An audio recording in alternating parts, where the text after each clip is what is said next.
Assalamualaikum warahmatullahi wabarakatuh.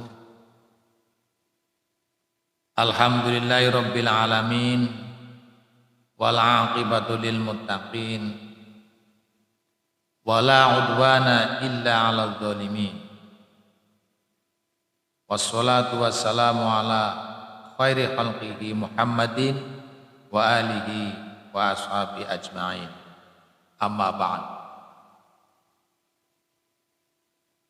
Para bapak-bapak dan ibu-ibu kaum muslimin muslimat yang berbahagia dan yang saya hormati, pertama-tama marilah kita semua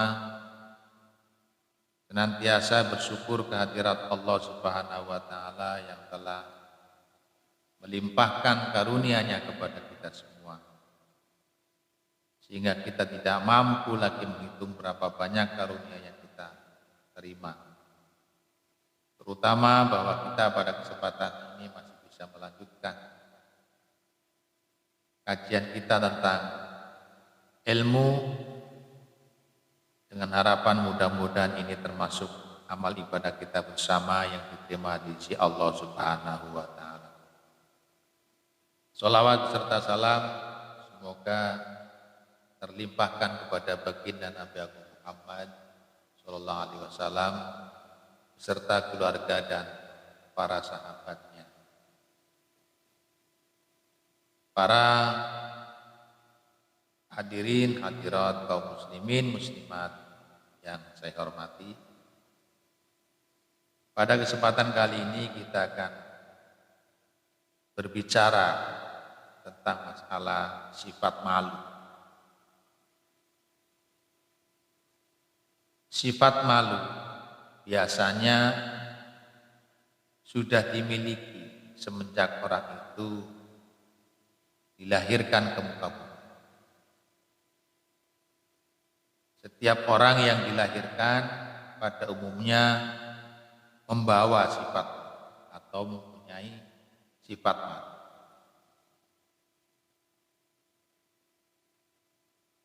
Namun ada pula sifat malu yang memang menjadi cabang daripada iman seseorang. Sehingga di sini orang ini ada yang disebut dengan istilah mempunyai sifat malu bawaan, ada yang memang sifat malu ini dikarenakan iman. Ada sebuah hadis yang diriwayatkan dari Rasulullah SAW yang menjelaskan tentang masalah sifat malu yang memang menjadi penyempurna iman seseorang, bukan malu yang merupakan bawaan orang itu. Yaitu hadis yang diriwayatkan dari Abdullah bin Mas'ud radhiyallahu taala anna nabiyya temustri kanjeng Nabi alaihi salatu wasalam iku kala ngendika sapa kanjeng Nabi istahyu podo isino sira kabeh minallah saing Gusti Allah hakul hayai kelawan senyatane rasa malu. Dalam hadis ini Rasulullah pernah merintahkan kepada para sahabat, kepada para umatnya agar malulah kalian semua kepada Allah dengan sungguh-sungguh malu kepada Allah. Kemudian para sahabat menjawab Rasulullah SAW dengan mengatakan, ya Nabi Allah, inna nastahi, kami semua sudah mempunyai sifat malu sejak saya dilahirkan. Sejak kami lahir sudah mempunyai sifat malu. Kata Rasulullah, kata mereka para sahabat. Lalu Rasulullah bilang lagi, laisa dzalika, bukan itu yang dimaksud dengan rasa malu.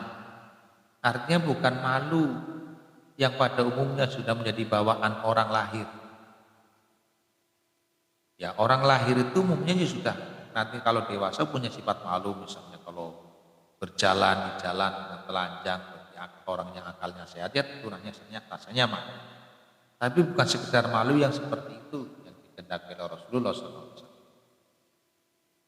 Malu yang dimaksud oleh Rasulullah agar orang itu malu dengan malu sungguh-sungguh kepada Allah Subhanahu wa taala, Rasulullah mengatakan, walakin man istahya minallahi haqqal haya, orang yang malu betul-betul kepada Allah dengan malu yang sesungguhnya adalah falyahfad ar-ra'sa wa ma, yaitu dengan menjaga kepala serta anggota-anggota badan yang ada di kepala, menjaga mulut dari berbicara yang tidak layak, dari berbicara yang diharamkan oleh Allah Subhanahu wa taala. Menjaga mata dari perlakuan yang tidak dibenarkan oleh agama. Menjaga mata agar tidak melakukan kemaksiatan. Menjaga telinga agar tidak mendengarkan suara yang haram. Pertama yang namanya malu kepada Allah, kata Rasulullah, adalah falyahfadir ra'sa wa ma, menjaga apa yang ada di kepala, menjaga apa yang ada di kepala, bahkan sampai menjaga otak kita agar jangan sampai berpikir yang negatif, berpikir yang buruk. Wal batna wa mawa, serta menjaga perut, menjaga perutnya agar perut ini tidak lagi dimasuk hal-hal yang diharamkan oleh Allah Subhanahu wa taala. Orang yang malu kepada Allah akan menjaga sekali apa yang ia makan. Dia akan menjaga sekali apa yang ia minum, menjaga dari hal-hal yang diharamkan oleh Allah Subhanahu wa taala.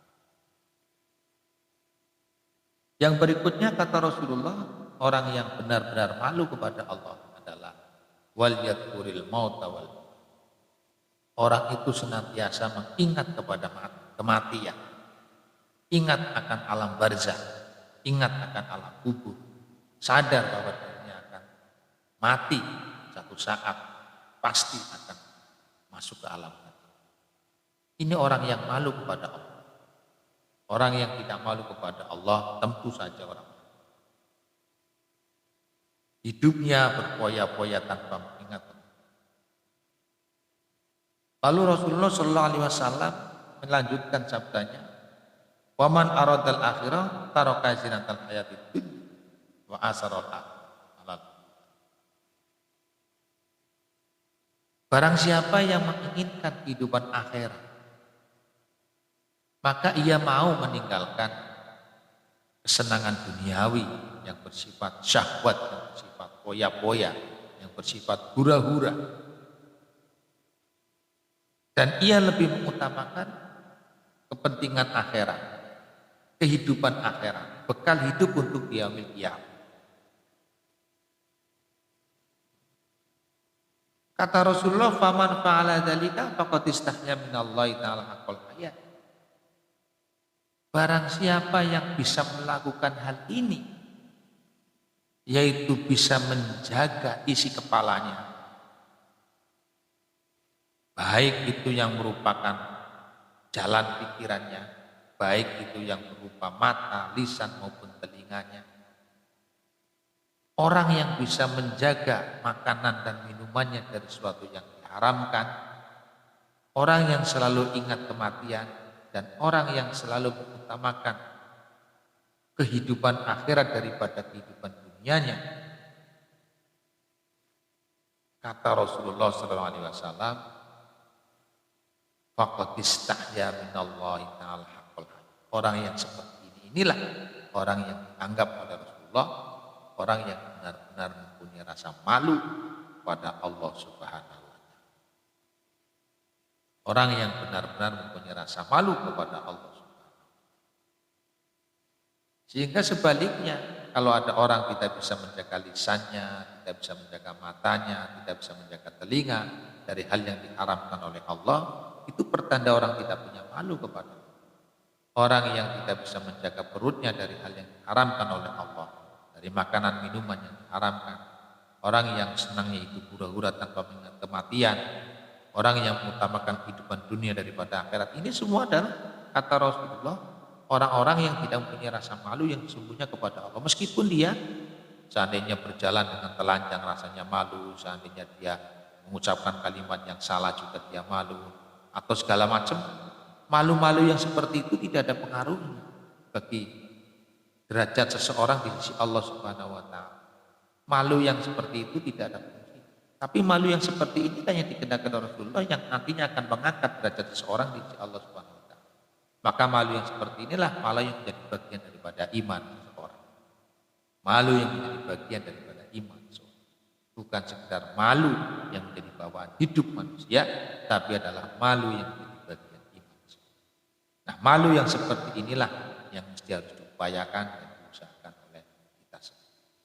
Demikian para bapak-bapak dan ibu-ibu yang saya hormati, sedikit tentang masalah sifat malu yang dikehendaki oleh Rasulullah SAW bagi umat.